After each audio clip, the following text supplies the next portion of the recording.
Have you been around those perfect Christian couples that met in church or at Christian summer camp? Are you frustrated with the wait for Mr. Right? Take it from someone that did not meet their man in church. I was there. I get you. So if you need a good laugh and some inspiration, girl, I got you. Go grab your favorite snack and be ready to laugh and be encouraged.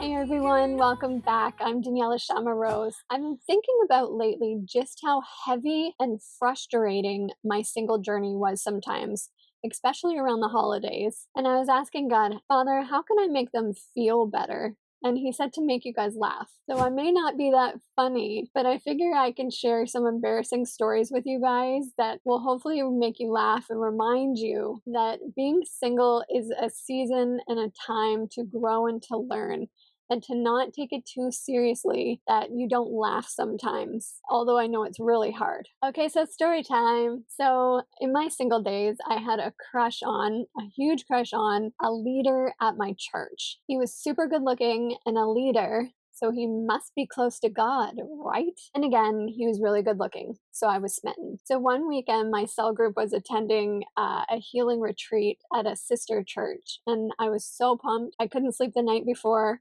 I figured he would be there. I was so excited. Like always, it was in the back of my mind. Maybe I'll meet my future husband here this weekend. And don't lie to me, girl, and say that you never think that way too.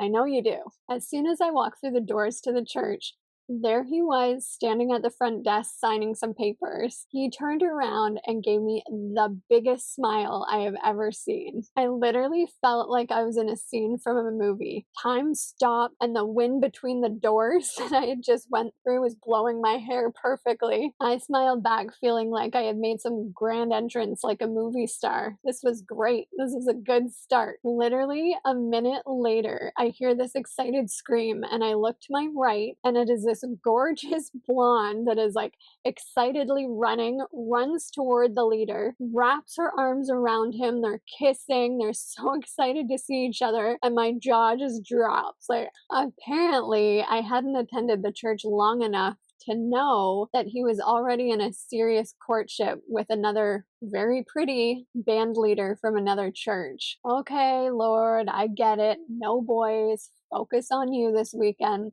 But did you really have to make such a bold statement? Here's the thing, guys. He did have to make such a bold statement. He was trying to get my attention, and he wanted me all to himself in this season. I was used to dating. I had been in a relationship since I was 15. And up until this retreat, I was in a relationship. I was a decent looking girl. I would spend time and money on doing my makeup and getting my hair colored, wearing a certain type of clothes, and it always worked to get attention. The problem was it was the wrong type of attention.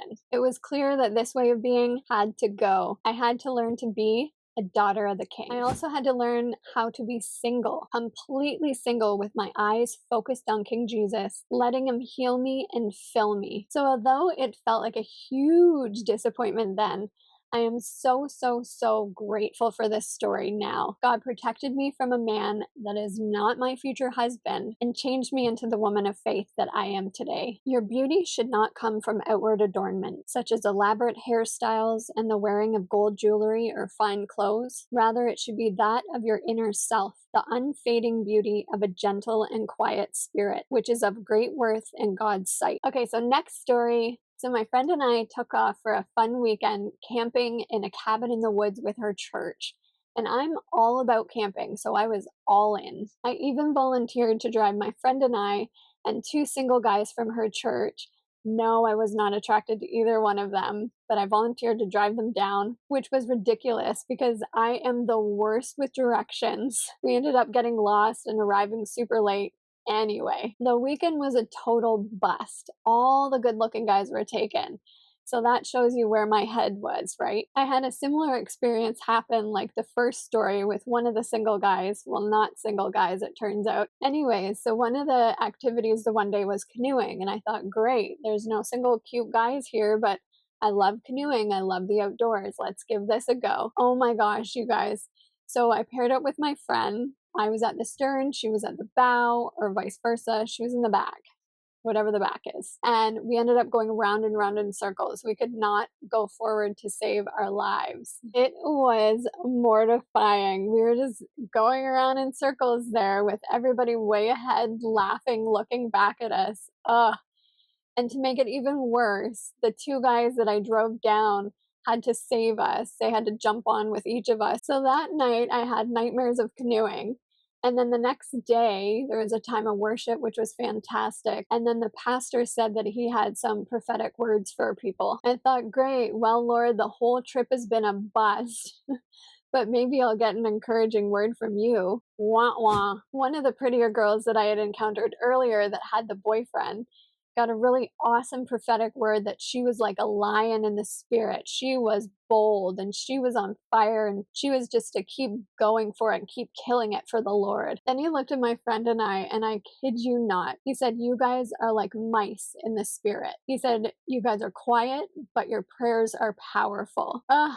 To be called a mouse, like after this trip was such a bust, it just wasn't encouraging. Look, I know the pastor didn't mean it like that. I know he meant it in a good way, but it was just like a knife to the heart with everything that had already happened. Not encouraging at all. I was looking for a word more along the lines of, your husband's right around the corner. He's coming in soon. I could go on and on about this trip and what God was teaching me about myself, and it was hard. And to top it all off, as I was backing up to drive us home, I ended up backing my parents' van right into somebody else's. Yep.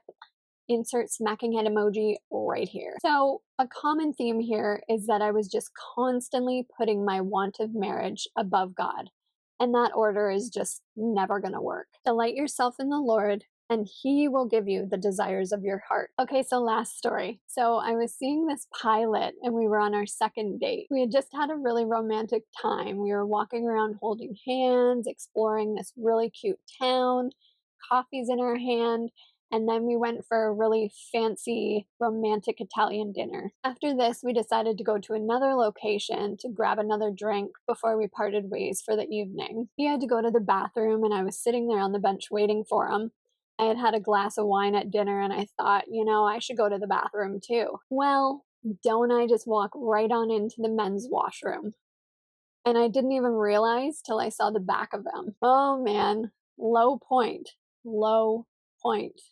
And to this day, I don't even know if he saw me before I ran out mortified. But we never had another date after that. And you know what? It just doesn't matter because he's not my person anyways. I'll give you the same advice that my dad gave to me when I came home and told him what had happened. And that's that God's got it. If it's the person that God has for you, you could do the most embarrassing things over and over, and it won't matter. It won't make a difference. God's got it. Don't sweat the small stuff and just be you. And we know that in all things, God works for the good of those who love Him, who have been called according to His purpose. Romans 8:28. Thank you so much for joining me today, ladies. Maybe you can relate to some of these stories yourself. The disappointment, the embarrassment, the frustration. I hear you. Remember, Jeremiah 29:11 tells us that God's plans for us are filled with a hope in a future. As always, I hope this video has been encouraging for you. Please consider giving it a like and watching my latest video, Becoming a Proverbs 31 Woman. Thank you so much for watching. See you in the next one. Blessings and love.